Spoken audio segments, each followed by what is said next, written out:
Last podcast on the left. From your grave. That's when the cannibalism started. What was that? Man, I did watch something. I don't know a goddamn thing about wrestling, but it seems irresponsible. No, it's very responsible. It's the definition of responsibility. It's improv, but if you mess up, it's not an audience not laughing at your joke. You break somebody's neck. That's not good. It is good. Those stakes should never have been on anyone who's at improv training ever in 1,000 years. Can you imagine? Because they are unreliable people. Yes, that is very true. But imagine how much scarier it would have been if he killed his wife and kid, but still wrestled, didn't kill himself, and on the next day showed up being like, I finally got rid of my wife and child that have been holding me back. Now finally I can wrestle with the glee and abandon of a little girl dancing in a field filled with butterflies. All right, is that Chris Benoit is with us, ladies and gentlemen? Dancing like nobody's watching. Wow. Without the dead weight of my wife and child. Well, you seem like keeping me from the focus I need You seem to like win WrestleMania 27.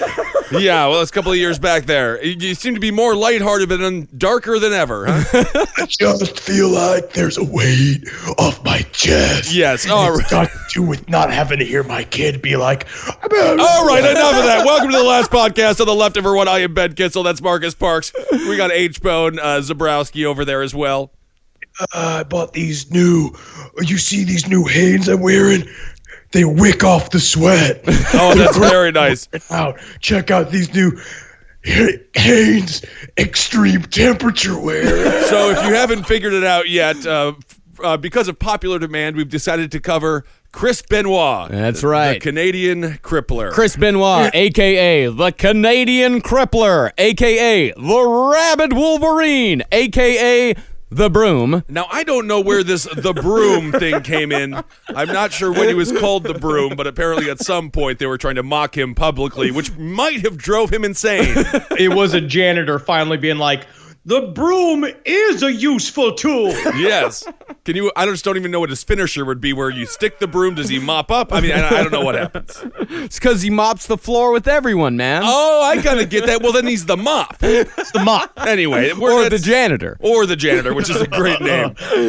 There was And then again, the janitor involves a lot more sexual moves. Oh, my goodness.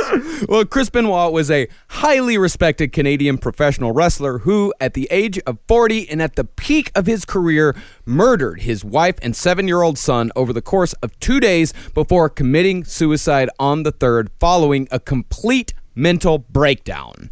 Benoit can be mentioned in the same breath as O.J. Simpson, as both were considered to be among the greatest in their respective sports. Both had a history of domestic violence, alleged in Benoit's case, and both were described by their friends as the nicest guy around, never thinking either would be capable of such brutality. Well, I think O.J. was more assumed to be violent because, first of all, football and his big old head. He had a big head. And then the history of the 911 calls. Yeah. But can you imagine Benoit being the representative for Hertz rental cars? Because he probably drove more Hertz rental cars than O.J. could ever imagine. I don't need to drive these cars. I am the car. And just people just like attached to his muscles as he's running down the highway. Thanks, HGH. Making me a better taxi cab since my entire life. He was very buff. Well, Ben, you bring up a really good point because Benoit's case is much more complicated than OJ's. Now, most people, but not all in this case, as it does have its fair share of conspiracies, blame Chris Benoit's mental decline on 30 years of suplexes, flying headbutts, and countless chair shots to the cranium. In fact, Benoit was one of the few guys who would take a chair shot to the back of the head, which greatly increased concussions. This is not a smart move if you're a professional wrestler. No, also, it just sounds like every college buddy that used to pull that shit at parties and is now like working at a gas station who keeps telling you how great he thinks your music is, even though you're not a professional musician. You know what I mean? Being like, I see you out there, man. You're killing it, man. You're killing it, dude. Oh, I got gasoline on my pants. Who knew? The headbutt, not quite as fun as it sounds. It was a headbutt to the other person's shoulder, not to their butt. That doesn't which I do think it's just a head to shoulder more than a headbutt, but that's a whole nother story. Yeah, that's a whole other literally. Wasn't his move jumping off the Yes. turnbuckle and just smashing his head into shit? Yes. And this led to what we'll talk about here with his brain had some problems. I would say that is the beginning of a kill your family algebra. That's in the algorithm, I think. Yeah. Now, there are stresses in professional wrestling, to be sure, as these guys are on the road 300 days of the year at the very least. But nothing can justify the murder of one's own wife and child. We cannot stress that enough. Now, let's start with Benoit's career and just how one of the nicest guys in professional wrestling became a double murderer. Now, we are not a wrestling podcast. I don't know if you're aware. If you're listening to this show. They're aware. We're not a wrestling podcast. This is the first time I am the most ignorant. I mean, I'm always the most ignorant because all of my knowledge is fake. But this is the first time I don't know a goddamn thing about wrestling. Y'all are educating me. Well, my entire knowledge of wrestling comes from the WWF Attitude years. The 96 to 2000 years when there was actual competition with the WWF at the time and WCW, the greatest time in professional wrestling, where Vince McMahon was just like, Sable, go show your butthole. And then they were just like, the numbers are through the roof. People love Sable's butthole. Can we get more women's buttholes? And let's have a man drink beer publicly and fight the Canadians. That was At the Stone time, Cold I was versus the discovering my Canadians. true personal freedom in the high school theater department of Palm Harbor University, Florida.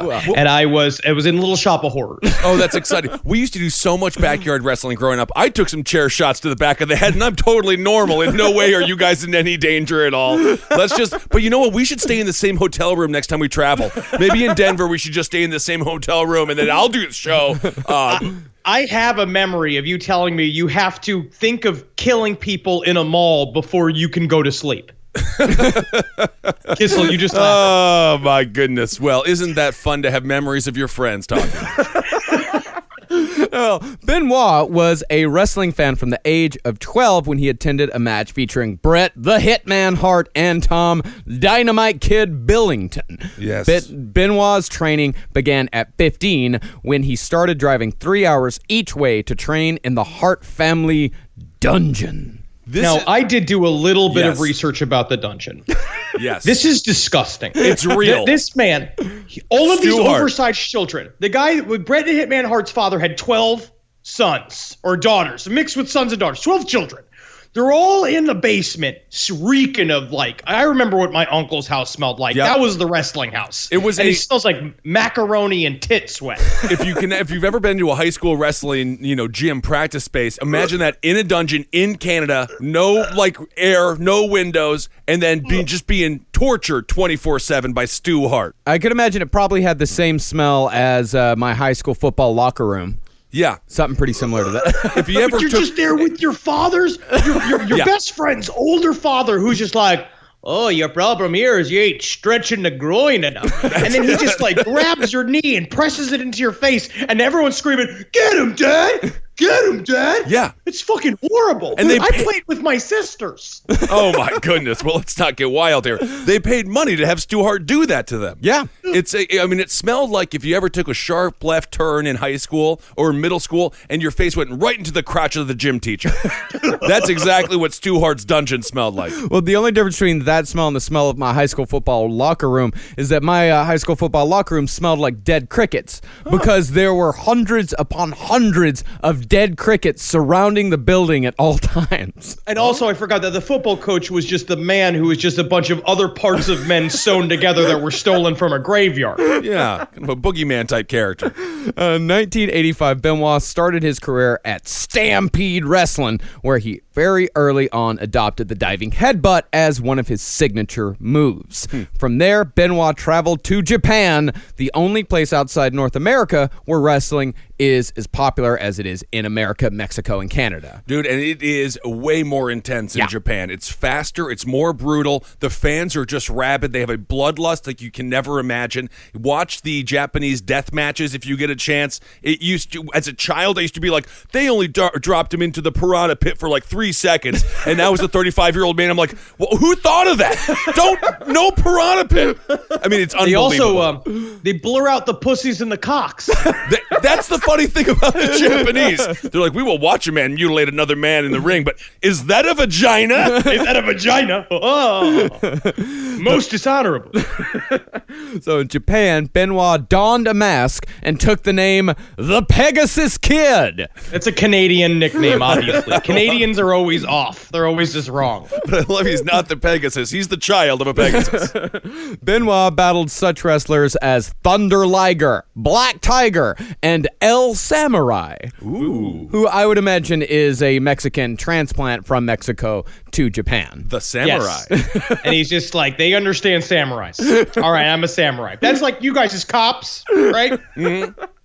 But in a match in Mexico, fighting for Consejo Mundial de Lucha Libre. Ooh, I love it. Benoit lost the mask and reinvented himself, going from the Pegasus Kid to Wild Pegasus. And for Also, that was a stage name that Barry Manilow started out with. Oh, I like that. These masks are very important to the Lucha Libre brand of wrestling. It really is all their identity, and if they are unmasked, it's truly a big deal in their community in real life. It's a huge deal when they're unmasked. What if it gets caught on like a hook or like on a doorknob or something when you're coming out into the wrestling field? Is that what it's called? You can see the bloopers when the mask does come undone. They cover their face up really quick, and they desperately try to get the mask back on before being seen by the public. So in 1992, Benoit came back to North America briefly to wrestle for the WCW, which in my opinion, I don't know if you'll share this with me, Ben, WCW was always kind of the Kmart to WWF's Target. But Yes. Kmart had a resurgence in the early and mid and late 90s because they threw all the money in the world. WCW threw all the money in the world at these pro wrestlers. That's why they got Hogan, Scott Hall, Kevin Nash, basically everyone, Ric Flair, everyone that mattered in pro wrestling went over there because it was a massive Ted Turner paycheck. But they didn't have quite the same flavor as the WWF. Well, they had no structure. Eric Bischoff was the guy who led that sort of insurgence of those new, old people coming over as new talent, and the whole thing, they literally gave the wrestlers carte blanche to create the storylines, and believe it or not, the wrestlers wanted to be in the ring a lot. And they wanted to talk a bunch and not do a lot of wrestling. No, but they also, one bit talking about here is that this is about the time when he hooked up with Eddie Guerrero too, right?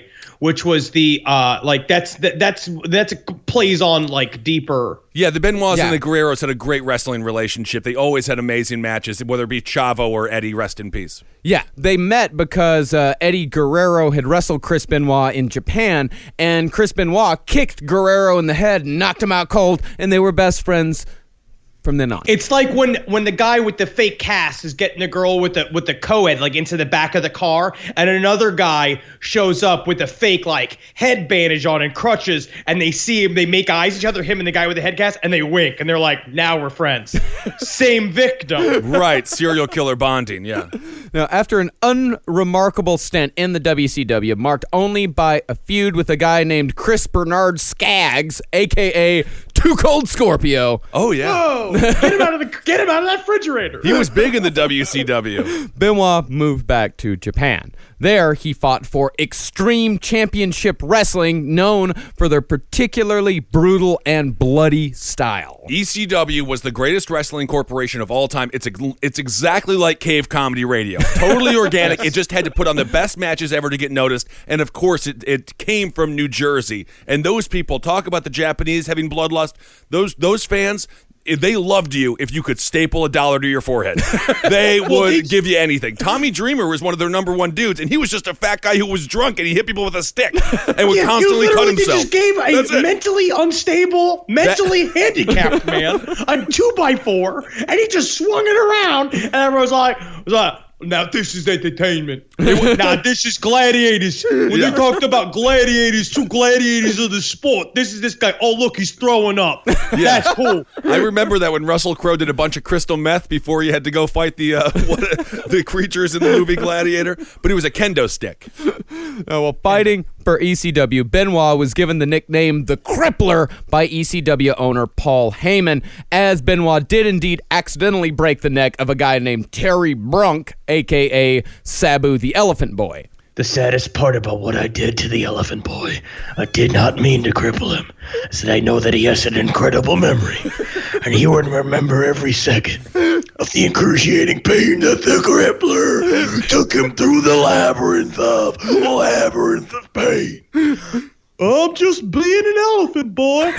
I guess now I'm just gonna sit in my chair. You know what? Thanks, crippler, because I hated walking around the mall.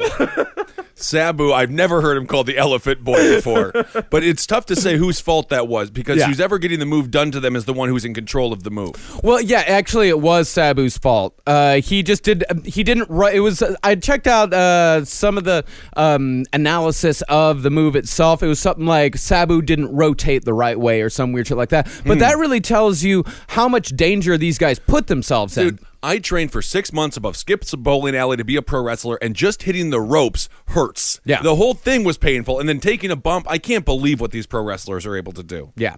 And this was the first of Brunk's 2 neck-breaking incidents, neither of which kept Brunk out of action for long. In fact, the second time when he came back, he returned to the ring with a neck brace on. But like Brunk and many other professional wrestlers, Benoit was of that same school. He considered working while injured to be a badge of honor, a mentality that would undoubtedly lead to his eventual mental breakdown. He never stopped. I mean, it's like a truck driver who just prides himself on only having his gas tank in the red. Oh, we'll never know when I'm going to run out of gas. And at some point they will. Once you have a concussion, if you get any sort of head injury while you're doing or bump your head while you're concussed, you get another concussion. And so it's like you're literally looking at like Chris Benoit's whole life is smashing his head into shit. And so he definitely got a concussion. He's basically been concussed for like 45 years. Well, I mean, he was 40 years old. I don't know. Yeah.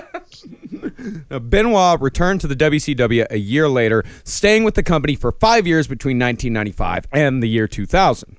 This is where his career really took off, teaming with Ric Flair against Hulk Hogan and Randy Savage in a, quote, alliance to end Hulkamania. It does sound like shit the UN does, though. Now, this alliance led to Benoit's feud with a wrestler named Kevin Sullivan. Sullivan was paired with his real-life wife, Nancy, who worked as his valet, which in wrestling terms is a person, usually an attractive woman, who accompanies a wrestler to the ring, rile up the crowd, or interfere with the match should the story require it. And this is, for example, China was a very famous valet or Yeah. security guard in China's case, and I got had a chance to give China an award. Do you remember that, Marcus? I remember that was the Fleshbot Awards. That's where I got my fleshlight. Did her clit reach out from underneath her pants and grab the award from your hands? Or? It did. And I gave her the best mainstream to porn award. Mainstream, of course, being her work in pro wrestling, and porn being backdoor to China. Oof. And then she made a video to Vince McMahon on YouTube. She said, "Vince, revenge is a dish best served cold." And she was holding the large silver dildo that I gave her for her award. She has since passed away. Yeah, she has. Rest in Yes. peace.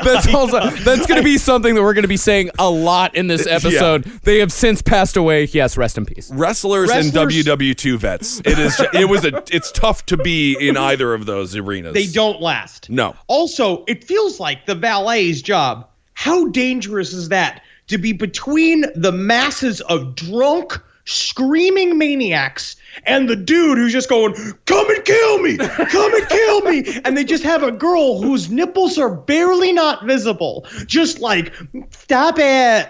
Guys, stop it." Yeah, Well, the valets can be pretty tough yeah. ladies. Yeah. And a lot of times the valets will eventually graduate to wrestler status, as China did. yeah. Yeah. Now, Kevin Sullivan's gimmick was that he was a Satanist, or at least was alluded to be a Satanist. He is a big fat Satanist. My mom said that he is the fattest Satanist since me. Yeah, he actually has the same body as you, but less hair. He's shaved. Well, he said recently that he's a good Irish Catholic boy, and the whole thing was just an act, because he never actually said, "I'm a Satanist." In fact, I've got a promo in which Kevin Sullivan talks about his army of darkness, and he gets a little bit further into some of the mystical mumbo-jumbo that he used to fuel his career.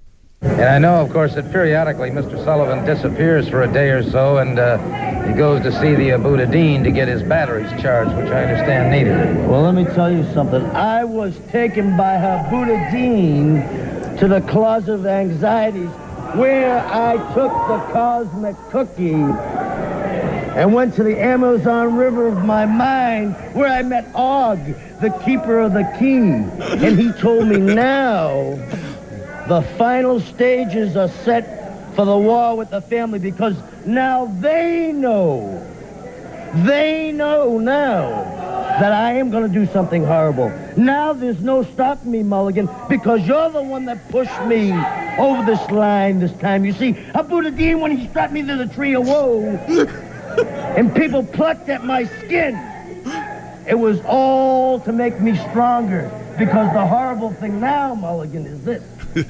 I'm not taking any prisoners now.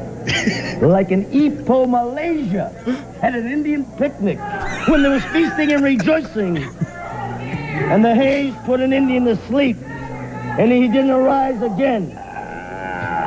No prisoners, Holy Coast, no prisoners.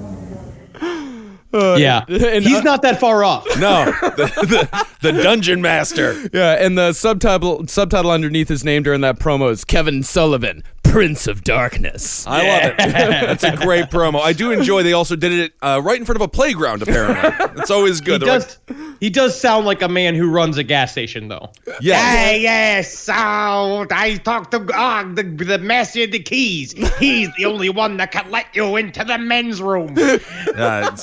So is it a self-serve gas station, or do I got to... I've got to offer you a chance to clean your windows, and let it...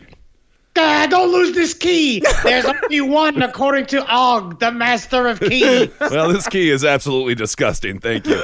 Well, It should be. Yeah. Well, Kevin Sullivan wasn't doing this whole thing alone. Like a lot of professional wrestlers throughout the years, there's like a cabal. There's a team. You know, in the 90s, it was like the Ministry of Darkness, the corporation. All of these. Yeah, I think it was the Dungeon of Doom was his tag team. Yeah, and this one involved his wife, Nancy, who had married him in 1985.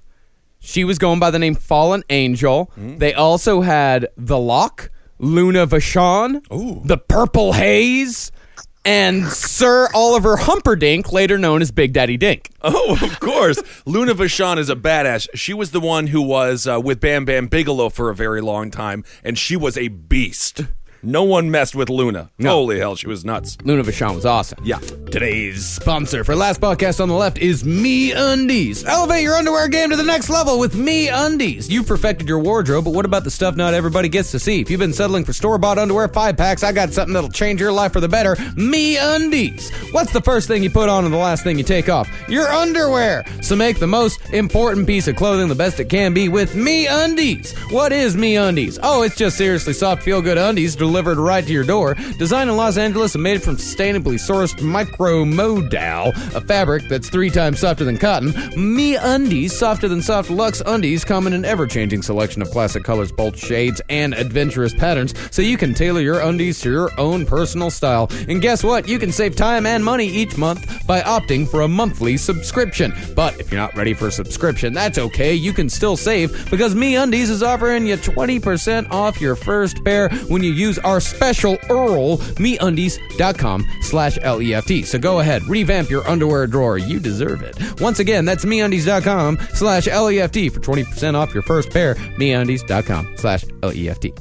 Now, Kevin and Nancy, who was Fallen Angel in the whole cabal of Satanists, married in 1984 and moved to the ECW, where Nancy changed her name to simply Woman. I love that. And if you don't know what she looks like, she was Woman. Yeah. I mean, she was vivacious. Yeah. Yeah. Very interesting features. Yeah. So when Sullivan and Chris Benoit started a feud in 1996, Sullivan himself booked his wife to carry on a fake affair with Chris Benoit. Ooh. Never do this. Chaos magic, don't do it. Yeah. No, Never as a bit. Never do like a fun. Wouldn't it be a funny bit if like, oh, Marcus, date Natalie for a little bit? That's funny. Look at that. Where you guys going? That's what happened to Isn't that what happened with L. Ron as well? Well, kind of, To sort of. some degree, L. Ron Hubbard. Yeah. Now, in order to sell this whole thing, the two would hold hands, they would share hotel rooms, they would make taunting, titillating videos together. One of those videos, they cavorted together in the kitchen. Benoit turned to the camera and said to Sullivan, Consider yourself the master of human chess. Well, my bishop just took your queen. In the butt.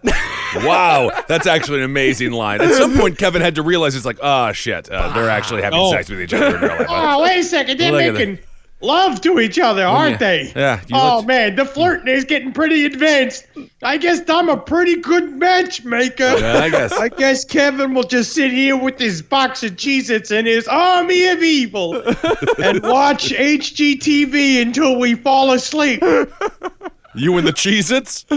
Yeah, my new wife. The best part about Cheez-Its being your wife is that they leave according to my choice. That's my right. choice, they disappear. Right. Now, unfortunately for Sullivan, all the time the two spent together in hotel rooms eventually took the fake affair into real affair status, and Nancy left Sullivan for Benoit in 1997. And this happens. China and Triple H, Hunter Hearst Helmsley, now, of course, The Game, the man who is basically running NXT, which is now a very popular pro wrestling show, he was having a real relationship with China. And then they started a storyline with Stephanie McMahon where they were supposed to come up and he was supposed to court her. Sure enough, he ended the relationship with China, which is why she was blacklisted from the WWE in the first place. Also a massive drug addiction. And then they got married in real life, Stephanie McMahon and Triple H, and now he owns part of the company. Now, that's the thing. Wrestlers, I love them. I don't think they are emotionally smart enough to understand the difference between like the storyline and reality sometimes. Well, some are not. Some are not. Mick Foley is actually a brilliant human being. He's great. The real successful ones obviously understand. Like Mark Calloway, The Undertaker, he doesn't dress like that in real life. No. He's not like at the bar and being like, I'll have the beer. And then they just like, he demands it to like show up in his hand. He's waiting for it to like fly across the table to his hands. He's like, yeah. I know I can do it. I know I can do it. I've never had a beer my whole life. Although I will say Stone Cold Steve Austin is exactly the same out of the ring as he is in the ring. Well, he made that persona up himself. Yeah. Which is amazing that he came up with all that. Great improviser. If you ever want to see Mike's skills, listen to The King of the Ring, where Steve Austin branded Austin 316 and Stone Cold said, I just whipped your ass. He branded both of those in that one improv speech. It was amazing. Amazing. He's the best. Now, after about a year and a half of fake managing Benoit, Nancy suddenly disappeared from the WCW roster and began actually managing Benoit. They soon married, and Nancy gave birth to a son, Daniel, on February 25th in the year 2000. By 2003, the marriage had fallen apart. Nancy filed for divorce and a restraining order against Benoit, who is now on his second marriage as well. Nancy alleged that Benoit had subjected her to cruel treatment and had put her, quote, in reasonable fear for her safety and that of a minor child. This is a part of it where when I started researching this on my own, I started realizing how close the wrestling community is. Because what they were saying is that apparently other wrestlers were the go-between between him and Nancy. When he separated, he left. He pushed her in the kitchen, right? So the incident was he pushed her. He freaked out because he's never hurt her. He never hit her before, did anything bad. He leaves. He's sitting in a hotel, but other wrestlers just show up and just be like, Nate, you got to understand, Chris is going through a lot. The title's got a lot to deal with. and then they go back to him being like, you just got to understand that Nancy needs time to heal. And it's like these 350-pound men all doing relationship advice to each other. And eventually she forgave him and they came back together. But she was always like a little bit scared because he's addicted to pain pills. He's addicted to steroids. He's a fucking walking killing machine who's obviously also very unstable all the time. It's very interesting. It was just interesting to see how they all stick together. Well, yeah, I mean, you have the mental instability, the constant working, like Marcus was saying with the traveling. My friend Mike, he knows Charlotte Flair, Ric Flair's daughter. He went to see her at a SummerSlam, and before they hung out for like 15 minutes, and she's like, gotta drive to like Tennessee from Brooklyn. They just work so much. The stress level's insane. Yeah, and that's the other thing about, professional athletes, and Ben, you talked about this before, it's like, yeah, there are some of them who are monsters, but a lot of these guys are oddly deeply sensitive people. Well, pro Yes. wrestlers are a special mix because it's, obviously, as we saw with CM Punk when he tried to become a UFC fighter. Did you watch that? He literally curled up like a child getting beaten by his uncle in a fetal position and just got rocked. Yeah. But when these guys are theater guys. These are theater dudes who love lifting weights, which is a very interesting mix, and gymnastics as well and all that stuff. Yeah.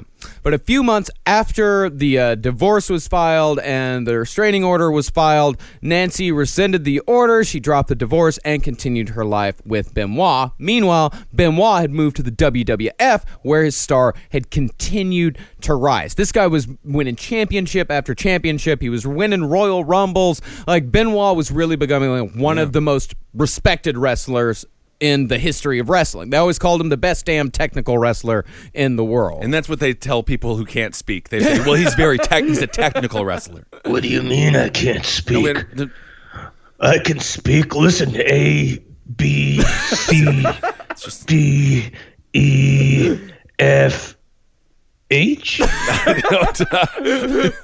yes. 7, 14. WrestleMania 27. Nancy's my wife. Yes. Right? Yes, she is. I can speak. Okay, you got to get to the ring now.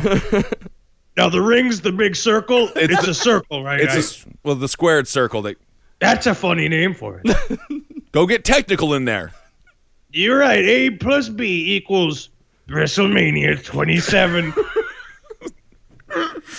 But in 2004, Nancy's sister Sandra said that she had started to notice changes in Benoit's personality because Benoit, along with many, many other professional wrestlers, juiced on the regular, which resulted in various roid rage incidents. And according to the sister, Nancy was, in Sandra's words, brutalized during these episodes. It seems like he did a lot of screaming. He was very, very intense in her face. Like, he was losing his mind all the time. The one thing that I found that was interesting was that Vince McMahon, a part of what he did with the WWF was that he moved it away from sports so that he could get rid of all the different like drug testing things that you have to do in order to. That's why he coined the term sports entertainment, which is like, this is a show now. We're going to admit that it's fake so that we could take all the rules off of what my guys can take, because he liked big fucking cartoonish looking muscle maniacs. Like people that look just like himself, honestly, at this point. He was one himself. He started wrestling in the ring sometime in like 97, 98. He started wrestling himself. Yeah, the big feud with Stone Cold. And of course, the reason it's WWE is they lost the lawsuit to WWF,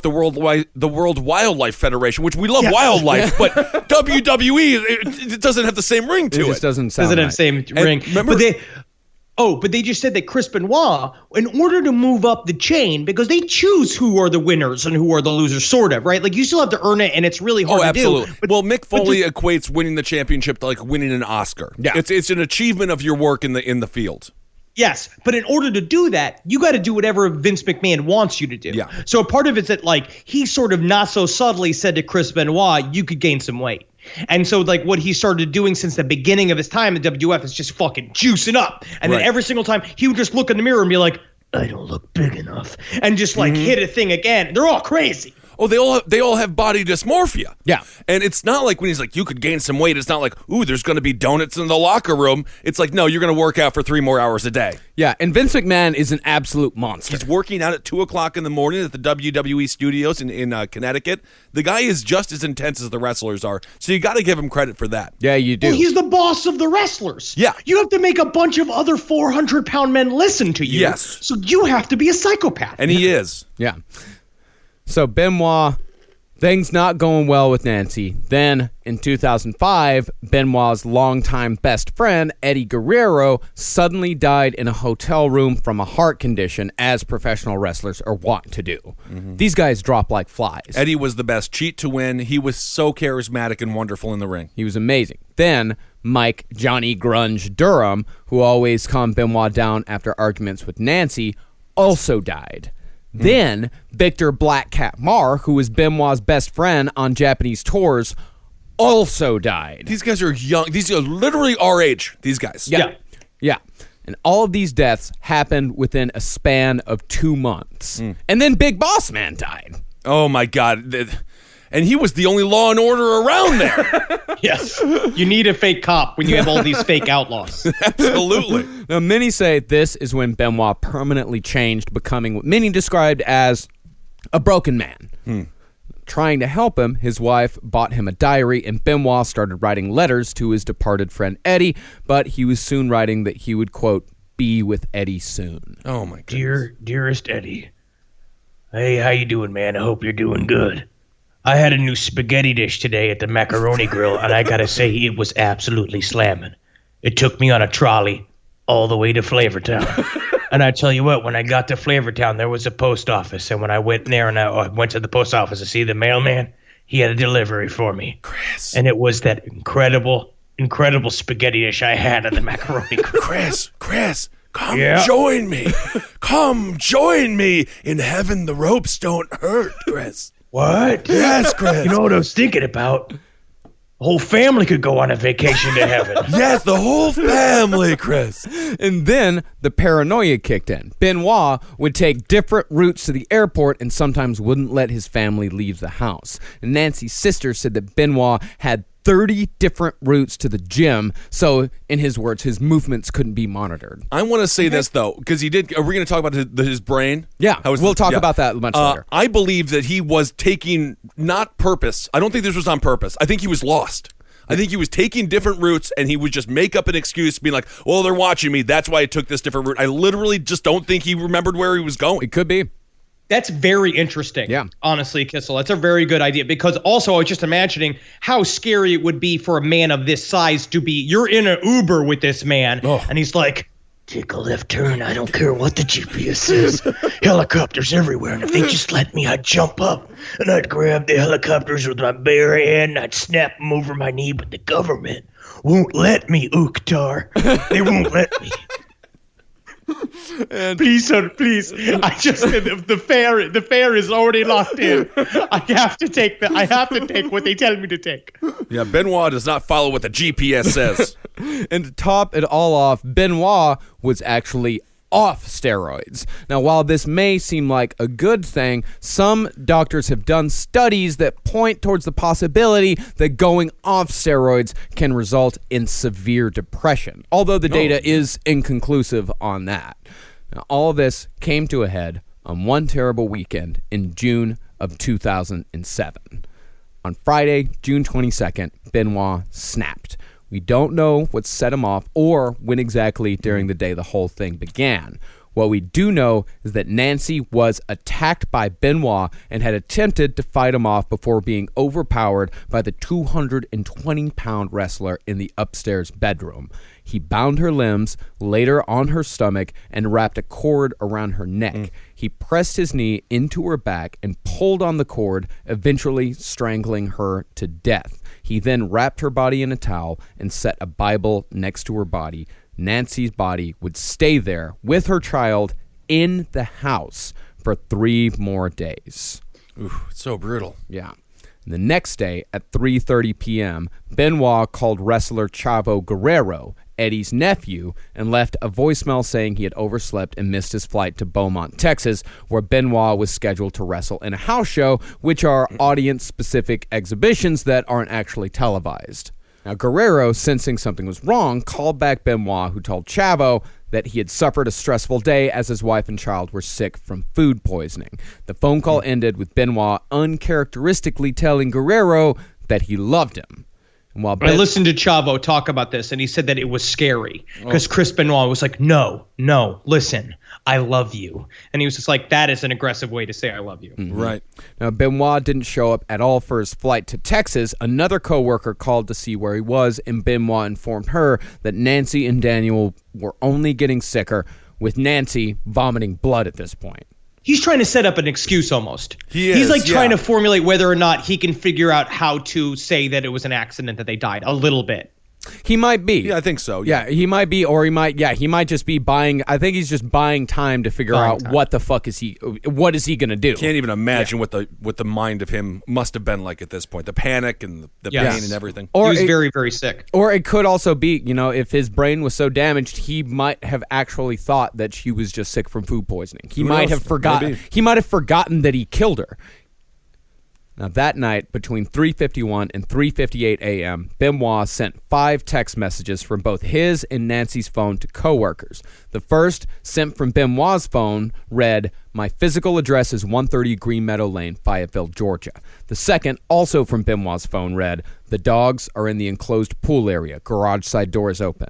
The third, fourth, and fifth were all sent from Nancy's and repeated the first message. "My physical address is 130 Green Meadow Lane, Fayetteville, Georgia. My physical address is 130 Green Meadow Lane, Fayetteville, Georgia. My physical address is 130 Green Meadow Lane, Fayetteville, Georgia." He just kept sending it to people, and no one knows why. Well, he also had a P.O. box, which is what he said, because he got so paranoid that he took off. And so he just wants them, it's terrifying. That's terrifying to receive in the middle of the night. Yeah. Now, the time of Benoit's son Daniel's death is unknown, but he is thought to have died somewhere between Saturday and Sunday, as his body was not as decomposed as his mother's was. Benoit sedated Daniel with a dose of Xanax and strangled the 7-year-old boy, leaving another Bible by his body. Now, on Sunday, June 24th, Benoit was actually scheduled to wrestle and beat CM Punk at WWE Vengeance Night of Champions, winning the ECW title. And some people say that that's one of the things that contributed to Benoit's breakdown, the extreme amount of pressure that he was under to win again and again and again. But Benoit would never make it to the event. At some point in that day, Benoit went down to his mirrored basement workout room, made a noose out of the cord of a pull-down machine, and tied weights to the other end. He then wrapped a towel around his neck, tied the towel to the machine's handle, and released the weights, snapping his neck instantly. Ooh. Years later, Nancy's sister Sandra would reveal that sometime over the weekend, Benoit had Googled the quickest and easiest way to break a neck. I hope to God he didn't read the Yahoo Answers answer to that. Yeah, well, you got to get a convertible, and you want to drive about 200 miles an hour in that convertible, and then you put your head up through the windshield there, and that should work. I'm an expert on breaking necks, and the first thing you've got to do is get rid of your family, and then that is the easiest and quickest way to break your neck. Strange Yahoo answer. It's also, this is what I find very interesting about this, his suicide specifically. How symbolic is that? Right, sure. How symbolic is like literally snapping your own neck with the weight machine, the thing that's now become like it is your way of life. How much do you know this machine? You're there for hours and hours a day, pumping and pumping. Since you were 12 years old, you have been working on that machine. And it's like, in terms of just accidental poetry and suicide, there's that perfect symbol. Like imagining how haunting it was to see his body hanging from the fucking lat machine. Yeah, brutal. And it's just sad because that match with him and CM Punk at Vengeance would have been awesome. It really would have been awesome because CM Punk is a badass dude. Now, the next day, the WWE was notified of the 5 text messages Benoit had sent, and coupled with 2 no-shows in a row, and especially coupled with such a huge event where he was supposed to win a title, WWE figured it was time to call the cops. But the cops, for some reason, called his neighbor to go check on the family instead of just going out there themselves, and the bodies were discovered by the neighbor in the early afternoon. And isn't that nice of the police, just to have the neighbor have that experience? You know? Just let them have it. Stay within the family. Stay within the neighborhood. Yeah. Also, apparently it was because he had like 5 or 6 wild German shepherds that the cops would approach the front of the building, and these dogs are like, rawr, rawr, rawr, rawr, rawr. They're like, guess we better send the neighbor in. Yeah, and the neighbor's like, but the dogs attack me too. Yeah. Yep, it isn't fun. It is funny, huh? But one of us has a gun. All right. Now, no suicide note was found, but a Bible that was later shipped to Benoit's ex-wife in a box of personal possessions had a handwritten notation on the pages that read, "I'm preparing to leave this earth." Now, that night, the WWE, not knowing yet that Benoit had committed the crimes, devoted their entire Monday Night Raw programming to Chris Benoit in a hastily thrown-together tribute. They thought at this point that it was probably a murder. Well, they didn't know it was a murder. They just knew that he died. And then, of course, this was Vince McMahon. It was supposed to be a funeral for him because his character at this point was dead. So he came out, broke character, did the whole thing. This was I guess this is a blooper. Yeah. This is a It's blooper. tough for the WWE, though. They go through so many tragedies and things like that, and they just wanted to be nice. Now, nobody really knows when the WWE was notified that police had deduced that the Benoit family was dead by murder-suicide, but some say McMahon found out during the broadcast. But, understandably, let the whole thing play out anyway. What are you supposed to do? Like, You're in the middle of a bit. Yeah. What can you do? It was like a 3-hour, because Raw is, 2 hours It long? was 2 hours. It might have been 3 hours at that point. Yeah, it might have been. But yeah, Raw was an at least 2 hour long show. So they put together a 2 hour long tribute. They pretty much canceled all the matches. None of the wrestlers were there. And what is he going to do? Go out in the middle, an hour and a half in, and say like, oh, Never mind. my bad. Actually, he killed everyone. And then fake die on stage and be like, no, now I am dead. I am dead. I'm Vince McMahon. We're gonna need a bit of a mulligan here. It looks like, well, he's not too much of an angel, am I right? Bing bong, bing bong. I don't know what they do. I with have wrestling. no idea. Oh my God, the Owen Hart tribute was the saddest Raw of all time. Well, Owen Hart, I actually watched that live. Oh, my I was God. watching that pay-per-view. Yeah, Owen Hart was a wrestler who was doing a stunt where he was going to fly in from the top of a stadium on a zip line and was going to land in the middle of the ring, but his harness broke and he fell to his death. Vince McMahon refused to pay the union dues, so they got some random dude in there to hook him up from the ceiling. Owen Hart, I believe he was playing the Blue Angel. The when he Blue did this. Bomber. The something like that. And so he snapped his neck on the turnbuckle as he fell because Vince McMahon didn't hire the right crew. I also feel that see Vince McMahon is running the first ever cut of the memorial trailer for Owen Hart. He's just like, Do you think using free falling is too much for the memorial video? You know what, Vince? I think it might be. covered in powder. Eats a bunch of creatine. When an autopsy was performed on Chris Benoit, doctors found that his brain was comparable to that of an 85-year-old Alzheimer's patient. Oh, my God. Now, while Alzheimer's patients have been known to kill, I found a few stories of Alzheimer's patients losing their minds and killing their roommates in nursing homes. That's scary. We got to do a whole episode on that. What do you mean? You just found a few stories of that? Found a few stories. Retiree hell houses? That's incredible. But it is extremely rare, considering how many Alzheimer's patients there are in the world. It's extremely rare that they lose their mind and kill someone. We're just going to drop Grandma off here at M. Night Shyamalan's hospice? Everything should be fine. We got to do a whole episode on Alzheimer's patients that kill. She's just in a room with a 90-year-old man who's 350 pounds of pure cut muscle. Who's just like, Are you my daughter? I hate my daughter.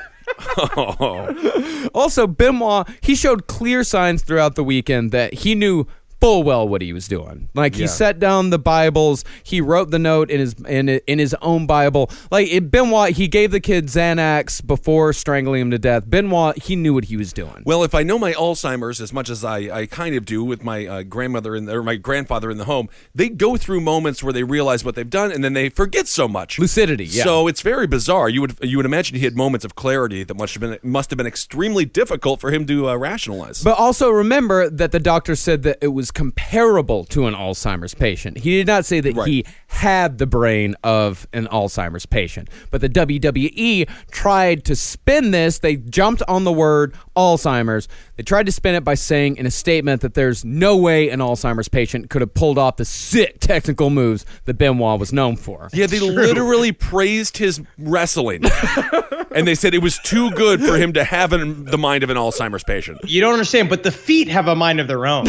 I guess so. But now the WWE takes concussions very seriously. Daniel Bryan, for example, had to retire early at the peak of his career because of them and stuff like that. Yeah, and you know what?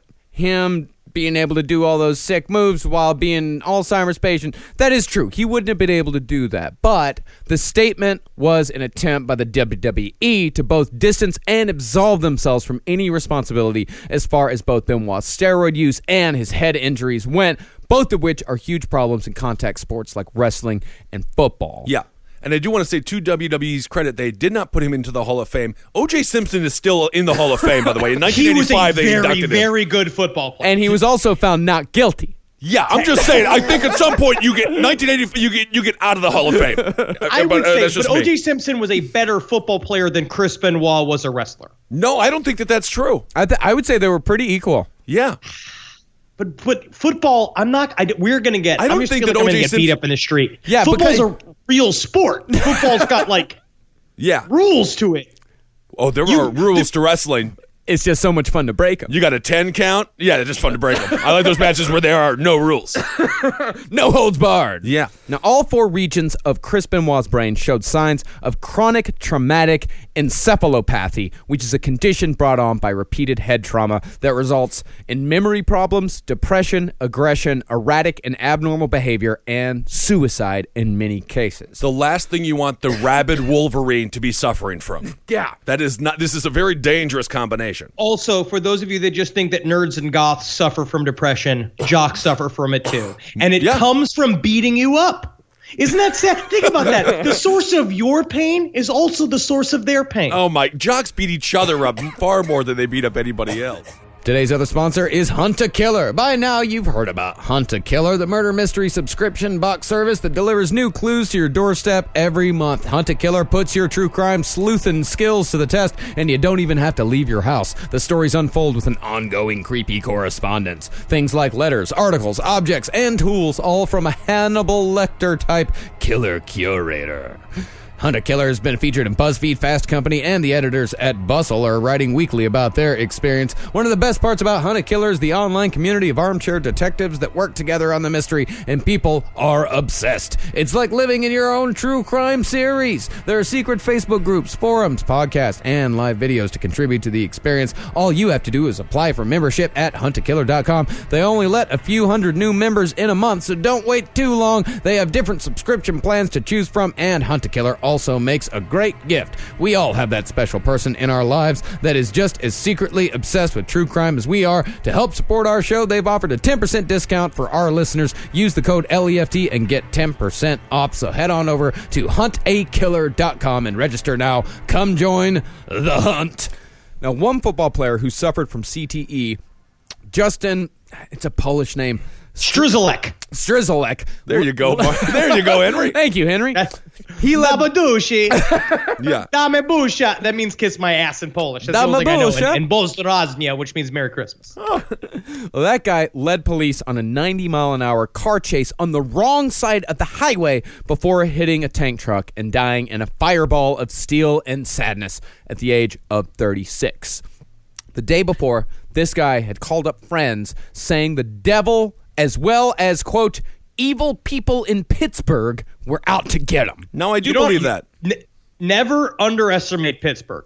I agree because with that. there are some evil people in there. All right, they're gossipy. They can be very gossipy, and they can be very physically aggressive. Yes, I do love the people in Pittsburgh. Thanks for everyone who listens in Pittsburgh. Love Pittsburgh. My girlfriend's from Steel City. They only make the finest ladies. They wonderful ladies in Pittsburgh. Woo! Now, other sufferers of CTE include wrestler Andrew Test Martin, who OD'd on pain pills in 2009, and our favorite Mick Foley, who thankfully is showing nothing more than memory loss and is taking very good care of himself these days. Can barely walk, though. Yeah. Because of the years. The fact that he is doing as well as he is a freaking miracle.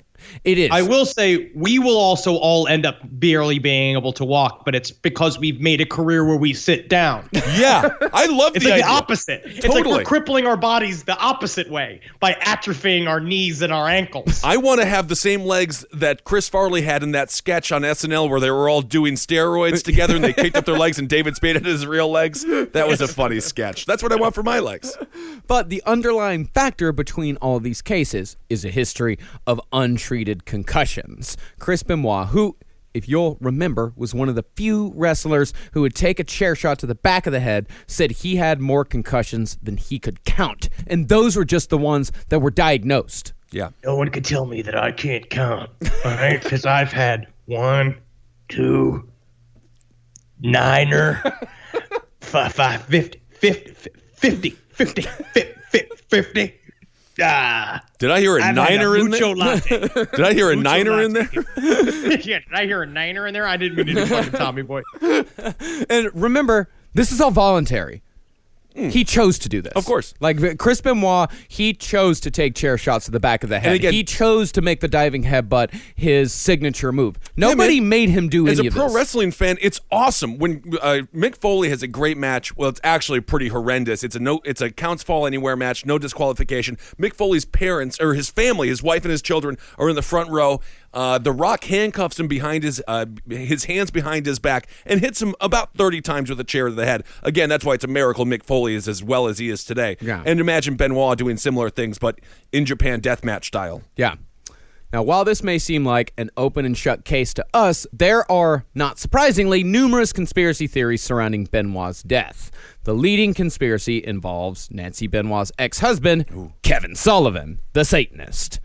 The Sullivan theory originated with a former Ku Klux Klan imperial wizard named Johnny Lee Clary, who wrestled as Johnny Angel in Arkansas in the 80s. No, I'm a former KKK member, okay? Nothing is more reliable and what a good. I totally believe him. Absolutely. Yeah. Oh, you got to. Well, he was one of those guys that went on like Oprah and the Morton Downey Jr. show where they were out and proud KKK members, out and proud racist. He was one of those assholes. Of course. Yeah, but to his credit, he denounced the KKK in 1990 and joined forces with Wade Watts, the former leader of the Oklahoma NAACP, and began preaching against racism. Very good. So he, at the very least, reformed, but that does not erase his post-racism career as a Satan-baiting, Jimmy Swaggart-style evangelist. He's still hateful. He just transferred his hate to something else. Sure. As a lot of these guys do when they supposedly reform. Now, Clary claimed in an article that Benoit was completely and totally innocent and was in fact murdered and set up by Nancy's ex-husband, Kevin Sullivan, who was supposedly a high-ranking member in the Church of Satan, hearkening back to his days with Big Daddy Dink and the rest. Of course. It all makes sense. So you don't understand that Satanists don't group together. Everything's wrong. Everything's wrong with the story. But whatever. Yeah, I mean the Satanic Bible says very specifically and very strongly, do not harm little children. Yeah. It's a travesty. This is not a good. smear campaign. Kevin Sullivan Right, again. Yeah, it's a character that Kevin Sullivan was playing. Yeah, I mean, it's all ridiculous. It's all a character. Kane and the Undertaker are not brothers in real life. Yeah, they are. What? Yeah, they are. And his brother. Yeah, they're brothers. Oh, are they actually brothers? No. No. Of course they're not. They're just two other giant men that have to press belly to belly with each other every week. Ugh. Not anymore. Undertaker has retired. Yeah. Oh, did he? Yeah, he had his final WrestleMania, the one that you did not come to my apartment for. Oh, well, I was having You problems. were busy, yes. I was having Snubbed. I was having problems. Snubbed. Snubbed. I'm not going to get into what problems I was having, but I was having problems. I don't snap, I get snubbed. Snubbed!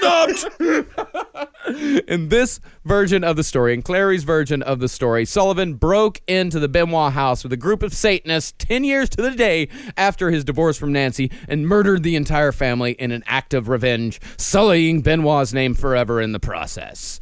The thing is that Benoit, like Kevin Sullivan, had been out of the wrestling game for a while, right? Well, the funny thing is that right after Benoit stole his wife away, Benoit and Sullivan had a retirement match, and Sullivan lost and retired from wrestling because Sullivan didn't want to wrestle anymore. He wanted to be a booker. This was all agreed to beforehand. He knew that he was going to get out. Yeah. But yeah, that was in '97 when Sullivan got out. So he'd been out of the business for 10 years.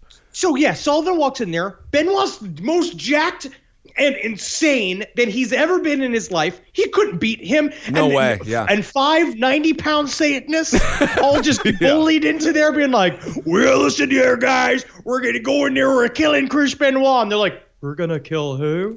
I thought Echo and the Bunnymen were coming into town. So I kind of was going to go to that instead. And there's a new kind of classy hot dog restaurant next to it called Hot Dogs with a DAWG on there that makes specialty hot dogs. I was going to get one of those and then pop over to the concert and not fight the rabid Wolverine. I don't want to kill the rabid Wolverine and his family. Woman could have beaten up Kevin Sullivan at this point. I would be surprised if he was walking. Yeah. Clary took quite a bit of heat for his claims and has since taken down the article, but it does survive on conspiracy theory message boards like the notorious Godlike Productions. Ooh. And speaking of Godlike Productions, I found another theory on the Chris Benoit board that brings in another old conspiracy chestnut. The Jews did it. How do all yikes. every conspiracy? How does it get there? I don't know. I just don't I understand. don't know. They've done nothing. They did nothing wrong. Goldberg was the only active Jewish man to ever wrestle, correct? No, many of other ones were, but Goldberg, yeah, he's like the king one. Well, speaking of Goldberg, this is what user Interdimensional Warrior wrote in the Clary thread.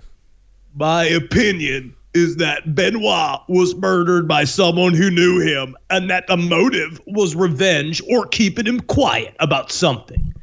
Benoit was outspoken about not wanting wrestling to be a circus sideshow, and he was a for real type of guy. In contrast, the man named quote-unquote Goldberg never lost a match. What more stereotypical and easily detectable Jewish name is there? Why did the purveyors of real pro wrestling want us to think Jews were undefeatable? Enough said about who I think killed him.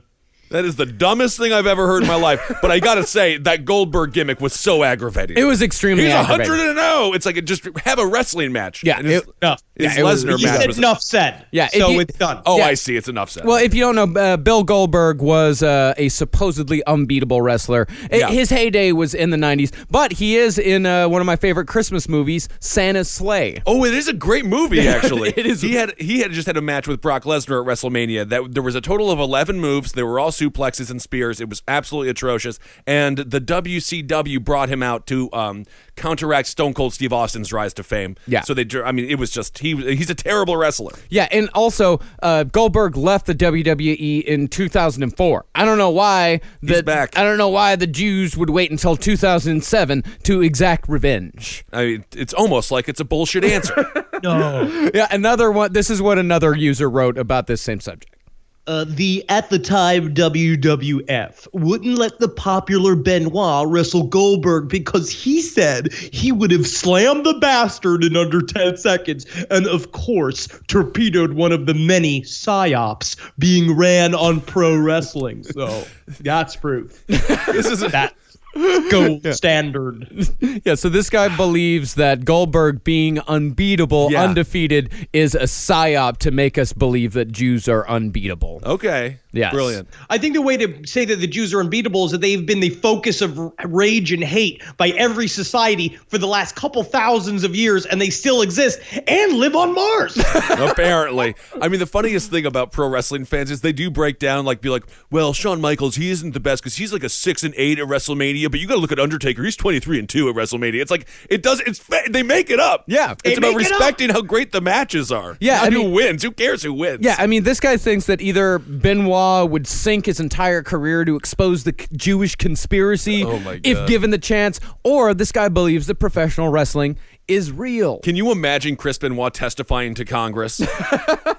So, Mr. Benoit, you've been brought here because you believe the Jews are trying to overwhelm the WWE. Is that correct? It's not that they're trying to overwhelm. It's that they have currently and already overwhelmed the WWE. I was forced to eat several piles of latkes before my recent weigh-in.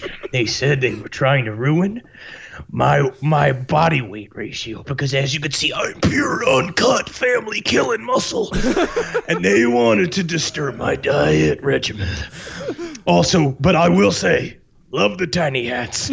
I am getting so cold up top because of my recent thinning hair, and it's just nice to have the one isolated warm spot. And for that, I give them a thumbs up. Just happy we could waste the taxpayer dollars having you here, Mr. Benoit. Thank you for coming to Congress. Today's last sponsor on Last Podcast on the Left is ZipRecruiter. Are you hiring? Do you know where to post your job to find the best candidates? Posting your job in one place isn't enough to hire quality candidates. And if you want to find the perfect hire, you need to post your job on all the top job sites. And now you can. ZipRecruiter already has 9 million resumes you can search through in their database. You can add multiple people to your account to make it the most efficient for your team to find the best hire. With ZipRecruiter.com, you can post your job to 200 plus job sites including social media networks with Facebook and Twitter, all with a single click. ZipRecruiter's handy website shows trending career fields, cities, and searches. You can find candidates in any city or industry nationwide. Just post once and watch your qualified candidates roll into ZipRecruiter's easy-to-use interface. And right now, our listeners can post jobs on ZipRecruiter for free by going to ZipRecruiter.com/LEFT. That's ZipRecruiter.com/LEFT. One more time to try it for free. Go to ZipRecruiter.com/LEFT. Now, another theory swirling about involves the phone call Benoit made with Chavo Guerrero on that Saturday. Supposedly, Chavo said in a WWE magazine interview that at about 45 minutes into the conversation, a knock came at the door. When Chris Singing telegram. Not the house to be a singing telegram at. Oh, go wait a second. That singing telegram I ordered to congratulate myself on WrestleMania's here. Better later in. Congratulations! Rough day to be a singing telegrammer. Well, when Chris opened the door up, Chavo said supposedly that the phone dropped to the ground, a scuffle was heard, and the line went dead. Benoit didn't call Chavo back for another 3 hours. Only problem with this is the interview doesn't exist. It never happened. Yeah, but that's the only problem with it. Yeah, so let's take that into account. The only problem is that he never said it. Who was knocking at the door? Nobody, because Chavo never said that anyone was knocking There's at the door. no article that exists. Yep. See, that's the best way to lock in a conspiracy is to have no source. Or to claim that there is a source when no source exists. You can say that, I heard about this in the New York Times. It sounds good when I say it's in the New York Times, but the problem is that there is no such article in the New York Times that I'm citing. Because the WWE would have never allowed Chris Benoit's name to be mentioned in their official magazine. In fact, after the murders, they scrubbed him completely from their history. It's only recently that they've allowed matches involving Benoit to be shown on the WWE network. Which is only $10 a month, a steal at any price. Wow. Good plug. Yeah. The interview never happened, and this is just another rumor repeated ad nauseum with one website citing another website citing another, none of them linking or posting pictures to the interview in question. Well, that's the thing. I was doing some Google search. I don't even know how you deduce it because it's the rabbit hole of lies that makes it all true. Fake. Yeah. Well, it's all fake.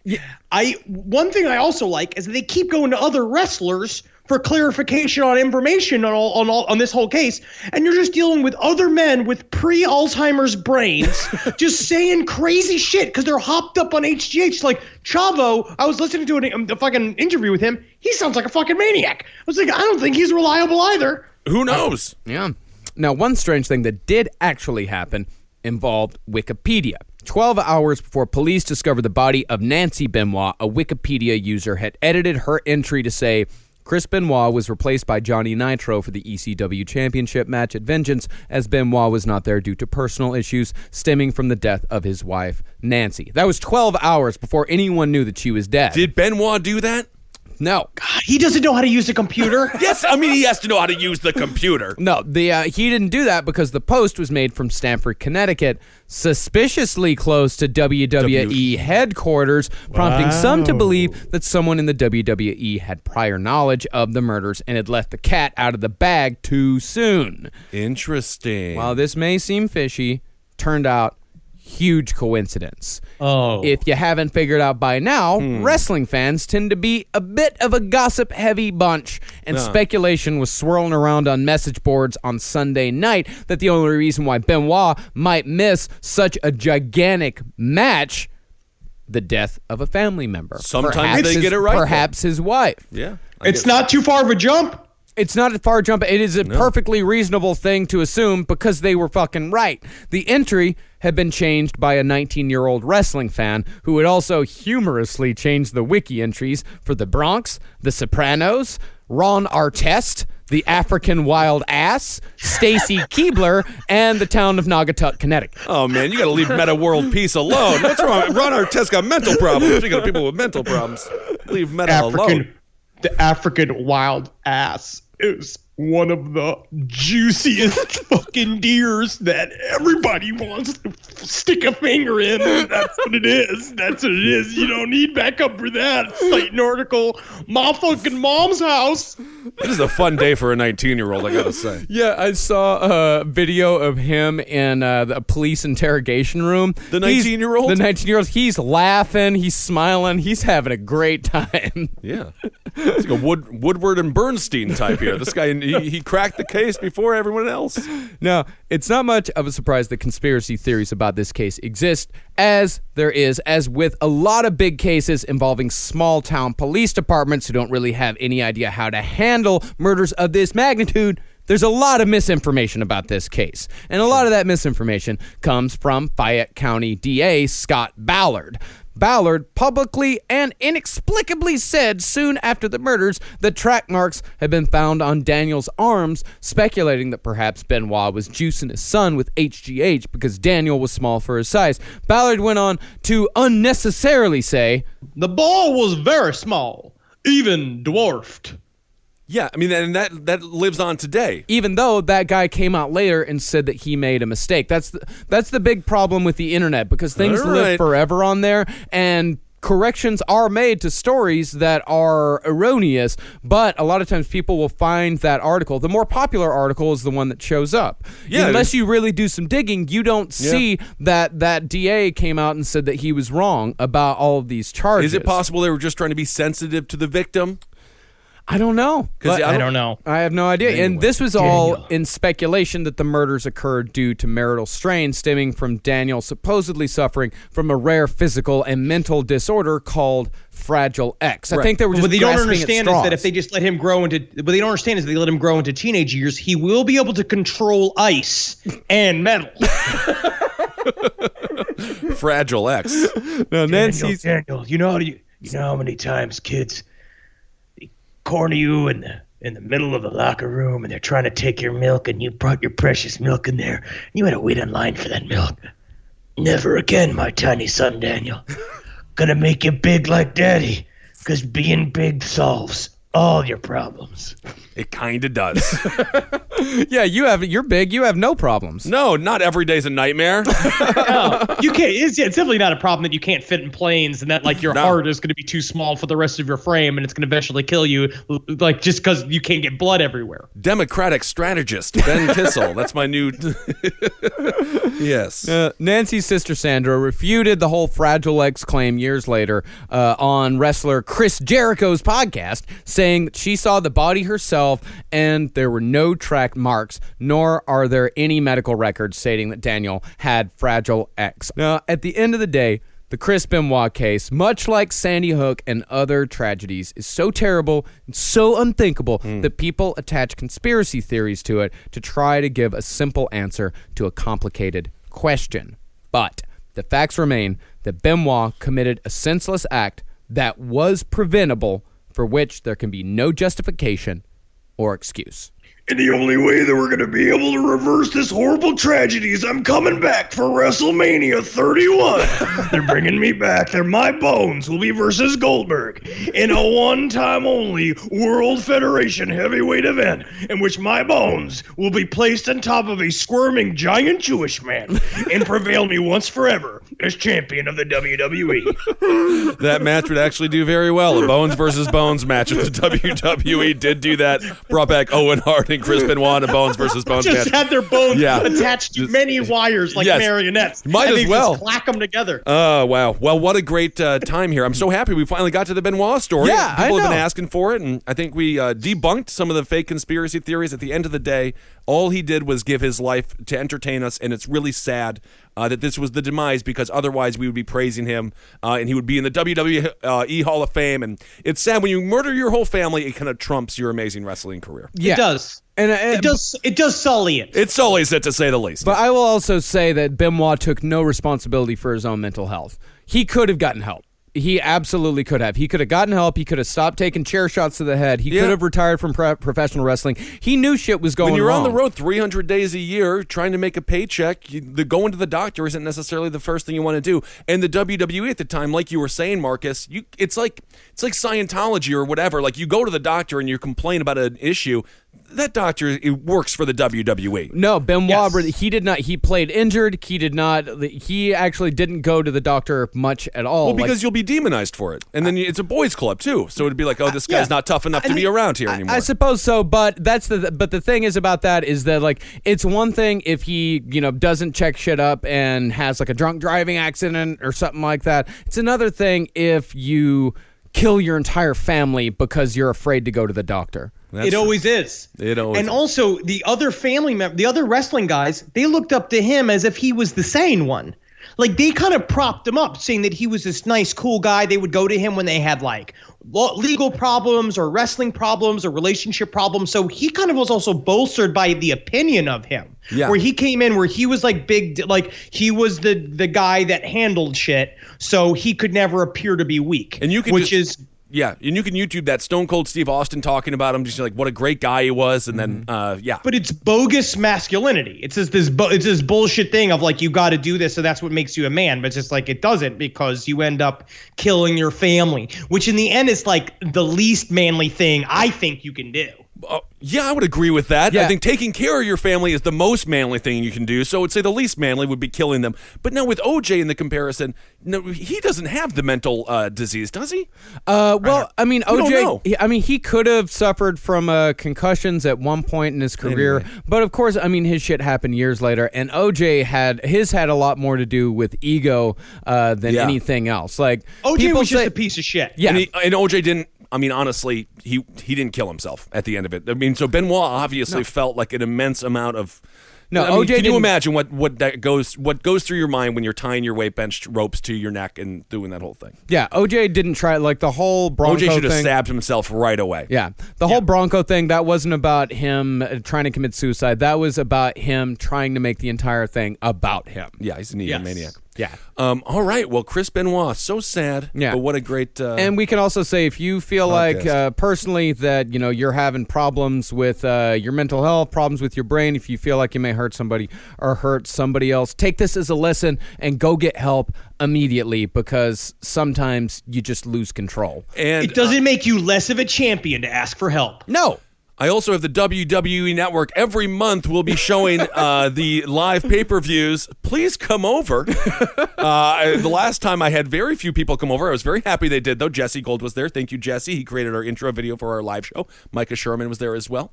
And GX, a nice guy as well. So thank you for coming over to my house. And remember that mental health is not your fault, but it is your responsibility. But it is your responsibility when your friend says, hey, WrestleMania, once a year, come on over. But then you don't show up. So that is, people do take responsibility. I mean, and it could possibly be because somebody was taken responsible for his own mental health. I don't know, maybe. I'm just happy you didn't blame me for not going to your 30th birthday there. So now we're even. I didn't go to Marcus. Remember that, Henry? I didn't go to Marcus's 30th birthday. Right. So I'll agree to never bring up my 30th birthday ever again if you agree to never bring up WrestleMania. No, ever you again. can bring up your 30th birthday because I don't care. But I do care about the WrestleMania. No, I don't really care. I don't care about WrestleMania either. Well, you missed a really fun night. This is sad. We have a big announcement to make. Yeah, that's right. If you're listening to this show, you're a part of this, and it's something that's it's a big deal for us, which is kind of I don't know how it happened. We were nominated for a Webby for Best Comedy Podcast. We're up against a bunch of people that have a lot of kind of corporate funding behind them. You guys have made us what we are. You listen to this show every week. You've given us the money to our Patreon. It's been an incredible movement. It would really mean a lot if you voted for us for Best Comedy Podcast. You just kind of had to put your stupid email in there, but they only send you a couple other follow-up emails. It's not that involved, and it would be incredible if we could take this to the house. Yeah, go to webbyawards.com because there's 2 awards. There's a committee award, which we will not win. Oh, that's what the elites. Yeah. Which is the best intellectual comedy podcast? Technically, it is one. ours. Yeah. But they will not. Yeah, but there's also the People's Choice Awards, which is the one that we'd rather win anyway. Of course. So if you go to webbyawards.com, you can go and vote for us for Best Comedy Podcast. It's the first year they're doing podcasts. This is a gigantic honor, and the only reason why we're here is because of you guys, the listeners. So thank you so very, very much. Thank you so much. And let's see, for Patreon subscribers, I did do a creepypasta. I did the one this week was Psychosis, and it was a long one. Yeah. It was like 40 minutes long. Jesus. I'm in my closet, and I was getting scared. I was like, I'm so starting to sweat. The whole thing is a nightmare. And I'll be dropping some Patreon shit this week too that I hope will make you feel enjoyment instead of sadness. Yeah, and I will be continuing my reading series on the Egyptian Book of the Dead. Awesome. And we have a little bit more time because we're not traveling these next 2 weeks. So we apologize if we haven't been getting the stuff out to you in time or whatever. We're doing the best we can. Yeah. We're just really busy. We just love you guys so much. And we're excited to see you at all the live shows in the future. Yeah, and we also just hit a gigantic milestone with our Patreon. We're now getting $20,000 a month. It means a lot. It means so fucking much. And thank you to the people that give from the top to the bottom. Patreon.com/lastpodcast on the left. If you feel like we deserve it, you guys have fucking changed our lives. You have no idea how much you've changed our lives. Thank you how much so power much. you've given us, how much cool to live this life. We put so much attention towards the podcast. So hopefully we're just going to get better and not slide into despair. That's right. Keep on supporting all the shows here on CCR. You guys have been wonderful. Abe Lincoln's Top Hat for everything political. Roundtable of Gentlemen. It feels like you're hanging out with your friends, having a couple of beers. It's ridiculous to say the least. Of course, Jackie Zabrowski is on that. And Page 7, Sex and Other Human Activities. Movie Signs with the Mats. Check that out. And Wizard of the Bruiser. Yeah. Yeah, check out those. Follow us on Twitter. I'm at Henry Loves You, at Marcus Parks, at Ben Kissel. Yep. Follow us on Instagram at Dr. Fantasty, at Marcus Parks, at Ben Kissel1, and follow us on all the bullshits at LP on the Left for all of our collective announcements and all that horseshit. I don't know what the fuck we do with it. And go follow me on Spotify. There it is.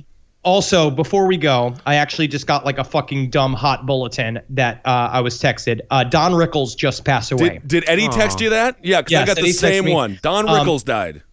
Don Rickles he's an insult comic. If you're not aware, look up his old school stuff. He's just, when the original roast, he was like the master of that. He's one of the funniest human beings that ever lived. It was a thing that me and my dad like brought us together, of course, because he was a horrendously offensive little man and made me and my father laugh ever since I was a little kid. Yep. If he did not exist, we would definitely not exist. I would definitely not exist as a comedian. He was the one who gave me the seed for it was like, I literally, since I was 2 or 3 years old, we watched Don Rickles. So it's a big deal. And I hope to see him on the other side. He's the last of an iconic class of comedians who actually got to sit down and roast, sitting presidents. Ronald Reagan was part of the roasts. He did an amazing job. Barry Goldwater was on the dais at some point with him. I got to see him live with Eddie Larson. We were drinking and smoking weed in the back corner of the parking lot before we went in. It was a bunch of old people. It was Regis Philbin opening up, cold open, just sang amazing. He was incredible. And then Rickles came on stage and just crushed it for an hour. And he had to be 85 years old at the time. And the first question asked by the person in the front row, the elderly gentleman, before the show began, to the person working there was like, "When's it over? When does it end?" And I was like, everyone in this crowd is super old. And those two dudes, Rickles closing it out, it was remarkable to see a dude be able to do that at his age. Yeah. And I also want to give some thank yous here at the end. I want to give a thank you to the Strange People Store, a t-shirt company that just sent us some amazing t-shirts that are super cool. They just sent us, they designed a Bat Squatch shirt based on I got one now. episode. I have one. I bought one on the side because I saw it pop up. Yeah. Bat Squatch. Well, now you got two because they sent you one for free. I also want to thank Morbid Empire Merchandise for sending us the Unabomber World Tour shirts. And I also want to thank the anonymous stranger who just sent me a 12-pack of Iron Brew in the mail. Ugh. Yeah. Yes. So I now have no idea who sent this to me. There was no note. It was just a nondescript box with a 12-pack of Iron Brew. So now you can drink like a Teeth are Scot. falling out of his mouth. Yes. Stop sending him soda. Send him anything else. Send me him soda. broccoli. Iron Brew. I get plenty of this at home, No, Henry. it is really bad what's happening here. It tastes like bubble gum. That's why you like it. It is the most sugary drink I've ever tasted in my life. It tastes like baseball card bubble gum, but not quite. It's a liquid, though. It is a liquid. Yeah. It is an orange Scottish liquid. Glasgow is the only place, Scotland is the only place where Coca-Cola is the number 2 cola are in brew number 1, and they don't put fluoride in the water, and you can tell. And I know we love them. We do tell. love them. And also watch Your Pretty Faces Going to Hell. We're back up on Sundays, 11:30 on Adult Swim. The first fucking episode, we got great ratings. Fucking please check it out. It only gets better. I'm so proud of the work we've been doing on this bullshit. And hail Satan. Hail yourselves, everybody. Hail Geen, and also thanks to the guy who sent the Hell Pizza shirt. Oh, yeah. Also, I love yes, and Hail the Pizza. last stream on the left, Tuesdays on AdultSwim.com. That's right. Democratic strategist Ben Kissel signing off. Megustalations, everyone. Magustalations. Hail me, you pieces of shit. You're pieces of shit, aren't Well, you? now we have to Magustal. Hail yourself. Hail Geen. Good Lord, Henry. It's fun. I'm sorry, dude. My voice exercises. Ugh. Is that what you sound like in real life? Yeah, this is me before I turn on my voice for the show. Because this is me with my voice for the show. Oh, yeah, just use that one. This one? The normal. But what about my accent? No one wants to hear your real voice. My accent. All right, we got to do these. We got to do these shout outs, Patreon shout outs. I guess I'll just start. Kim Fritz, thank you very much. Sarah Lara, that's kind of fun. Sarah Lara. Unless it's Sarah Laura, in which case, whichever one. Lindsay. That'd be fucking waste. Yeah, well, I agree. Sarah Lara is how I want to say it. Lindsay Gonzalez, Rebecca Bordeaux, Kelly, Aaron Kelly, Lauren Berry, Justin Whitman or Whiteman, Rob Balderas or Balderas, Chelsea Poteet, LMTYA. I don't know what I just said, so if it's bad, let me know. LMTYA.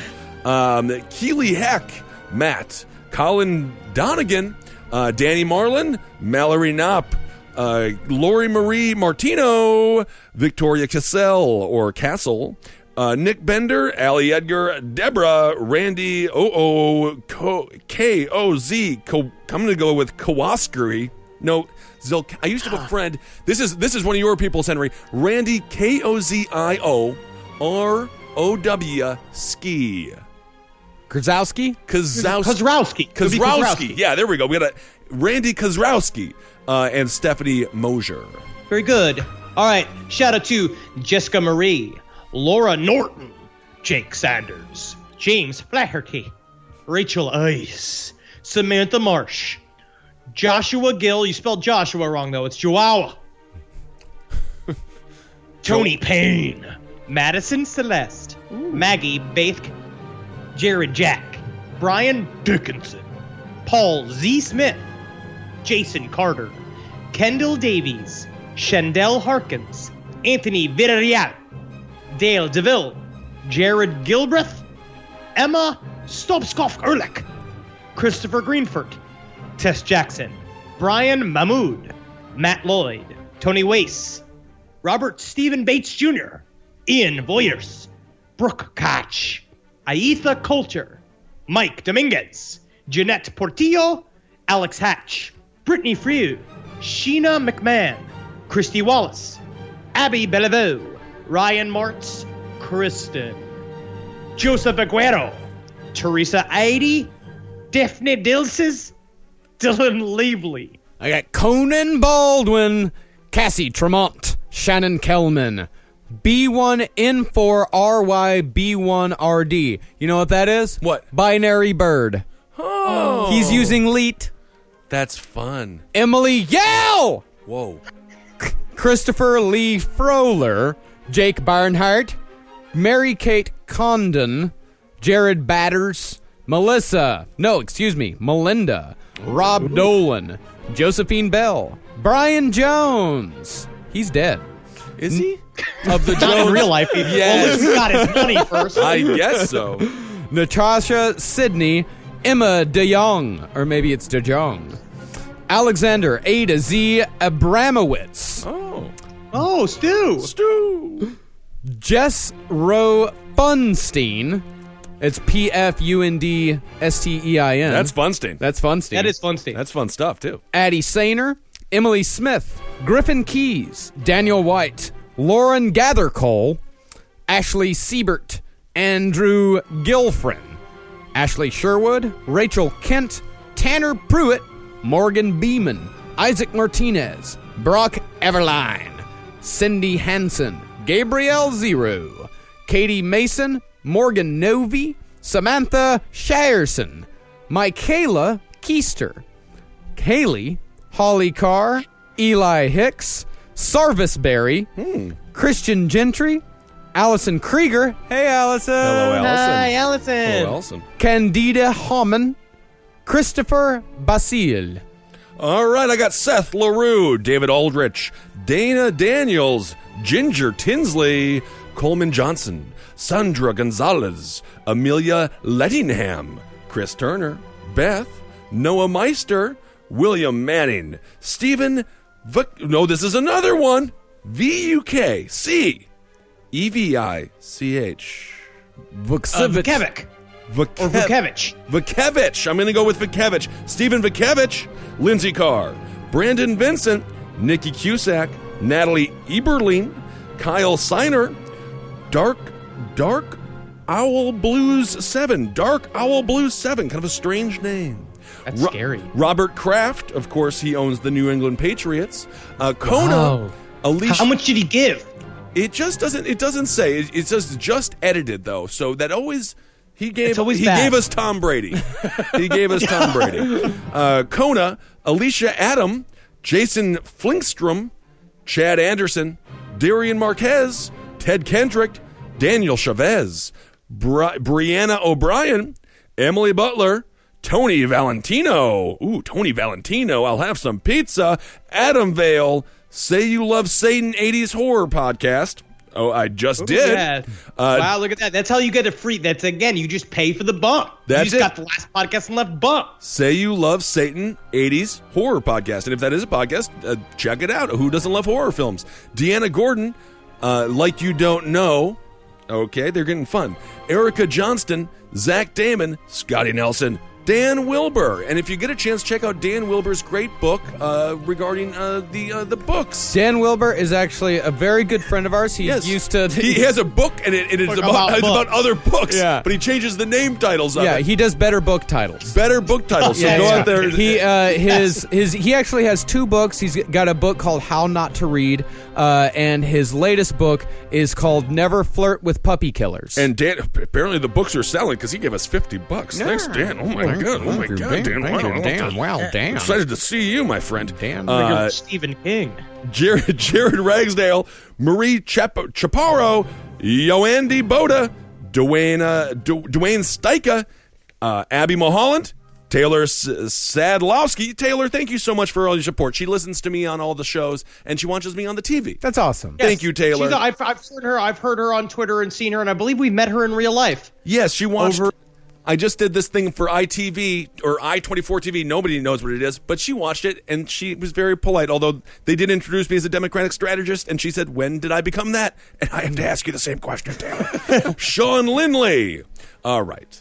David Quinteros, Lindsay Adair, Madison, Tessa Williams, Lindsay Grace Wade, Kara, David Blakely, Alexis Dent, Summer George, Connor McKinney, Susanna Nebu, Elena Forrester, Mac Jameson, Eric Billenbaum, Christina Peterson, Jessica Spengler, Eric Morgret, Jacob Reeder, Brandon Harris, Emily Boner, It's Bonner.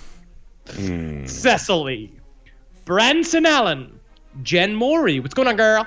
Jocelyn Volkmar, Alicia Gerhardt, Reggie, El Capitan Bixelado, Lorne Knowles. Hail Satan and thank you. Aaron Frame. Hey, Aaron. Hey. Thomas Bornman, Eric Severas, Silvio Asaldivar, Matt Hail Me Holmes. Ooh. Nath Savage, Lori Stanley, Becky Sellers, Emily Podwalny, Lucas Zitterkopf, Karen Tronier, Rebecca J. Brewer, Carrie Bickett, Reinhardt K. Windy, Oh, nice. Taylor Iverson, Kirsten Turple, McMuffin Man 249. Cool.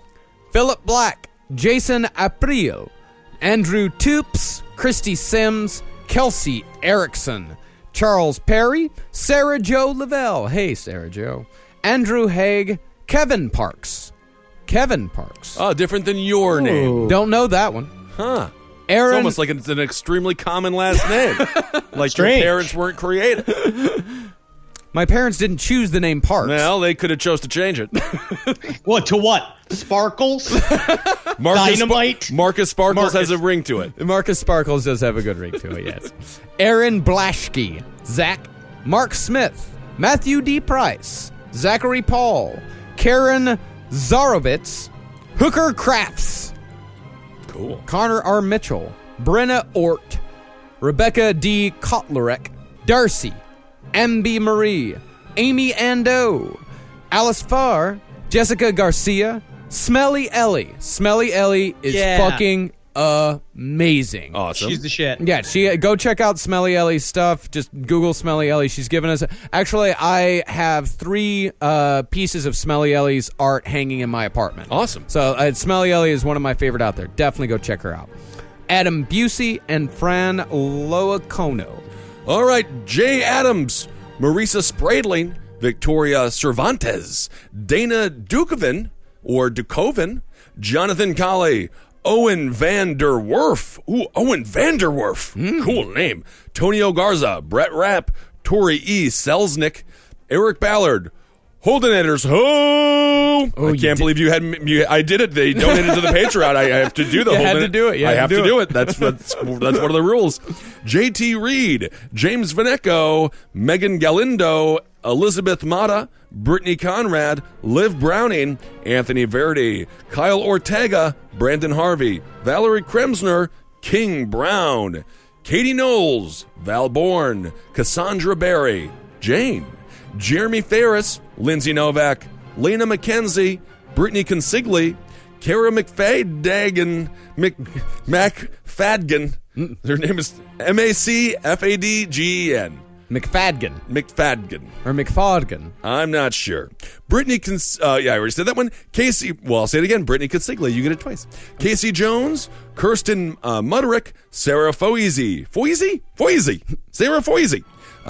Dan Moylan, Andrew Miller, Olivia Tompkins, Janet Yoon, Carl Batten, Elise Swenson, Justin Cross, Allie Ray Tucker. Oh my! I like your sister. What was it, Carla? Carla Faye. Oh my goodness.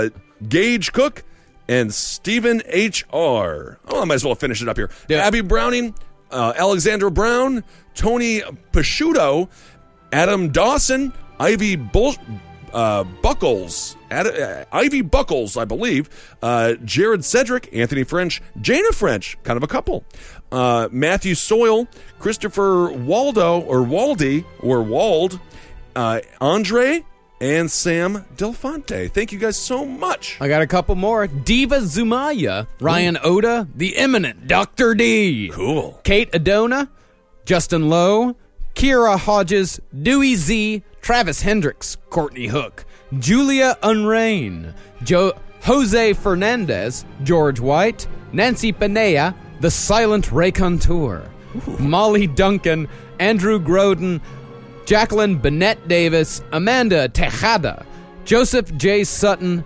Shoeshine, Mark, and Austin Gardner. Thank you guys so much for donating. Hail yourselves, everybody. You guys are the glue that keeps this whole thing together. Absolutely. Hail Geen and hail Satan. All right. Talk to you soon. Hail yourselves. Magustalations.